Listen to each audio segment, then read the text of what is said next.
अस्सलाम वालेकुम। दोस्तों, रसूलुल्लाह सल्लल्लाहु अलैहि वआलैहि वसल्लम के चचा अबू तालिब बिन अब्दुल मुत्तलिब तिजारत की गरज से शाम जा रहे थे। काफिला जब रवानगी के लिए तैयार हुआ तो रसूल अकरम, जो उस वक्त कम उम्र थे, अपने छोटे छोटे कदमों से चलते हुए आए और अर्ज किया, चचा जान, मैं भी इस काफिले में आपके साथ चलना चाहता हूँ। मैं आपके बगैर अकेला नहीं रह सकता। आप मुझे यहाँ किसके हवाले करके जा रहे हैं? मेरे अम्मी और अब्बू भी नहीं, जो मेरा यहाँ ख्याल रखते। कमसीन भतीजे के मुंह से ये बातें सुनकर चचा का दिल पसीज गया और वो उन्हें अपने साथ ले जाने पर आमादा हो गए। अबू तालिब ने भतीजे को साथ लिया और काफिले के साथ मुल्क शाम की तरफ रवाना हो गए। तवील सफर करके सरजमीन शाम के इलाके बसरा पहुंचे और काफिले के साथ वहीं पड़ाव किया। जिस जगह काफिले ने पड़ाव डाला वहीं करीब ही एक गिरजाघर था। वहां एक पादरी रहता था, उसका नाम था बुहीरा। ईसाई उसे अपना बहुत बड़ा आलिम मानते थे। इस सफर से कबल भी मक्का के ताजिरों का मामूल था कि वो तिजारती काफिले के साथ जब मुल्क शाम का सफर करते तो अक्सर व बेशतर बसरा में उसी गिरजाघर के करीब अपना पड़ाव डालते। लेकिन कभी ऐसा नहीं हुआ कि वो पादरी गिरजाघर से निकलकर उनके पास आया हो और उनसे कोई बात की हो। मगर इस बार अजीब इत्तेफाक हुआ कि वो पादरी न सिर्फ काफिले वालों के पास आया, बल्कि उनको खाने की दावत भी दे डाली।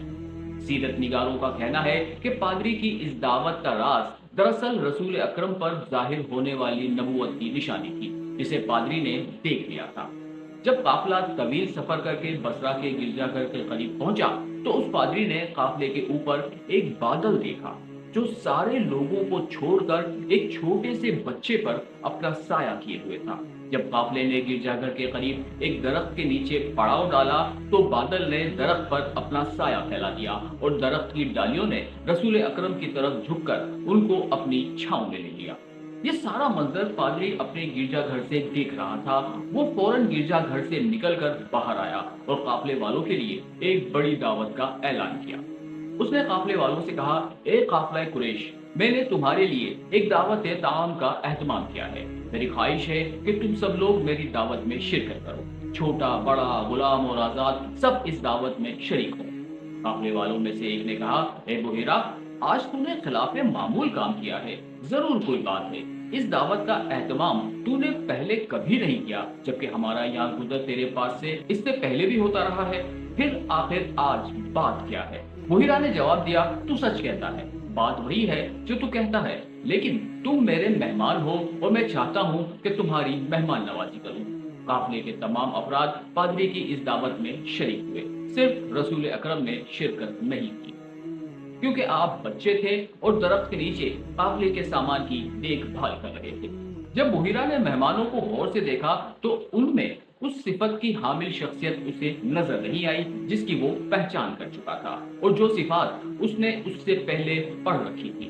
वो बोला, ए काफिला कुरैश, तुम में से कोई भी हरगिज हरगिज मेरी दावत से पीछे ना रह पाए। पहले काफिला ने कहा, ए बुगिरा, तुम्हारी इस दावत में शिरकत से कोई पीछे नहीं, सिर्फ एक बच्चा शरीक नहीं हो सका क्योंकि वो अभी कम सिन और कम उम्र है, इसलिए वो काफिले वालों के सामान के पास ही रह गया है। बुगिरा ने कहा, नहीं, ऐसा ना करो, बल्कि उसे भी मेरी दावत में शरीक होने का मौका दो ताकि वो तुम्हारे साथ मिलकर खाना खाए। काफिले वालों में से एक बोला, लात व इज़्ज़ा की कसम, ये हमारी कमतरफी होगी कि अब्दुल्ला बिन अब्दुल मुत्तलिब का बेटा हमारे साथ दावत ताम में शिरकत से पीछे रहे, यानी हम उसके बगैर खाना खा लें। फिर वो उठा और रसूल अकरम को अपने साथ बुला कर लाया। आपको काफिले वालों के साथ बिठा दिया। जब बुहिरा की निगाह आप पर पड़ी तो वो बड़े ध्यान से टिकटिकी बांधकर आपकी तरफ देखने लगा और देर तक देखता रहा। जो कुछ सिफात इसने पढ़ रखी थी उनका वो बगौर मुआयना कर रहा था। जब सारे लोग खाना खाकर फारिग हो गए और इधर उधर फैल गए तो बुहिरा उठकर रसूल अकरम के पास आया और कहने लगा, ए बच्चे, मैं तुझे लात और इज़्ज़ा का वास्ता देता हूँ कि जो कुछ मैं तुझसे पूछूंगा इसका सही सही जवाब देना। दरअसल बुहिरा ने लात और इज़्ज़ा का वास्ता इसलिए दिया कि उसने आपकी कौम के लोगों को लात और इज़्ज़ा की कसम खाते हुए सुन लिया था। इब्ने इसहाक के मुताबिक पादरी ने आपसे जो लात और इज़्ज़ा का वास्ता देकर पूछा था वो इम्तिहान था, क्योंकि वो सही तौर से आपकी शख्सियत का अंदाजा करना चाहता था। پادری کی بات سن کر رسول اکرم نے فوراً اس کی گرفت کی اور فرمایا مجھے لات و عزا کا واسطہ دے کر کوئی بات مت پوچھو۔ ان دونوں معبودان باطلہ سے زیادہ میں نے کسی چیز سے نفرت نہیں کی۔ مغیرہ نے کہا میں آپ سے جو کچھ پوچھوں اس کا جواب دینا۔ رسول اکرم نے فرمایا جو چاہو پوچھو۔ اس کے بعد پادری نے آپ سے آپ کے سونے جاگنے اور دیگر معمولات کے بارے میں سوالات کیے اور آپ نے اس کو اپنے بارے میں سب کچھ بتایا۔ آپ کے جوابات سن کر پادری نے وہ سارے اوصاف اپنے مطالعے اور مشاہدے کے مطابق پائے جو اس نے پڑھ رکھے تھے یا اپنے پیشواؤں سے سن رکھے تھے۔ اس نے آپ کی پیٹھ پر مہر نبوت بھی دیکھی۔ پادری یہ سب سننے دیکھنے کے بعد رسول اکرم کے چچا ابو طالب کے پاس آیا اور پوچھا یہ بچہ آپ کا کیا لگتا ہے؟ ابو طالب نے جواب دیا میرا بیٹا ہے۔ پادری نے کہا یہ آپ کا بیٹا نہیں ہو سکتا اور نہ ہی اس کا باپ زندہ ہو سکتا ہے کہ دراصل یہ میرے بھائی کا لخت جگر ہے۔ مغیرہ نے کہا اس کے والد کے متعلق بتائیں۔ ابو طالب نے بتایا کہ اس کے والد کا انتقال اسی وقت ہو گیا تھا جب یہ شکم مادر میں تھا۔ پادری نے کہا آپ نے سچ فرمایا، اب آپ اس بچے کو لے کر پہلی فرصت میں اپنے وطن لوٹ جائیں اور یہودیوں سے ہوشیار رہیں۔